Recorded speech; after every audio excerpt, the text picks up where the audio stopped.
Hi friends, ఎలా ఉన్నారు? బాగున్నారా? దీపావళి కదా, ఇల్లు మొత్తం సదరడం, కడగడం, తుడవడం ఇదే సరిపోతుంది. మాకు నోములు ఉన్నవి, అందుకోసమే పాత వస్తువులు అన్నీ ఇంట్లో ఉన్న సామాన్లన్నీ తీసి కడిగి మళ్ళీ తుడిచి పెట్టడమే సరిపోతుంది. పాత వస్తువులు తీసినప్పుడు ఇవి ఇత్తడివి నాకు కనిపించాయి. మీరేమంటారో తెలియదు, కానీ మేమైతే కొప్పేర అంటాము. ఇది కొప్పేర. ఇందులో ఈ ఐటమ్స్ అన్నీ ఉన్నాయి. గ్లాస్, ఇది ఒకటి ఉంది, దీనికి క్యాప్ ఉంది. మరి దేనికి వాడతారో నాకు ఐడియా లేదు. ఐ థింక్ వాటర్ అని అనుకుంటున్నా. దీనికి ఇట్లా మంచి హ్యాండిల్ కూడా ఉంది, కానీ ఇంత వెయిట్.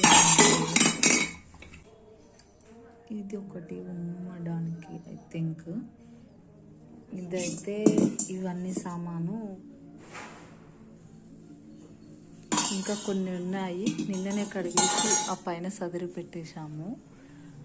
ఇది మా నాన్నమ్మ పెళ్ళప్పుడు వాళ్ళ అమ్మ మా నాన్నమ్మకి ఇచ్చింది. మా నాన్నమ్మ వాళ్ళ బిడ్డకి పెళ్ళప్పుడు ఆమె సామాన్ అంతా, వాళ్ళ అమ్మ ఇచ్చిన సామాను వాళ్ళ బిడ్డకి ఇచ్చింది.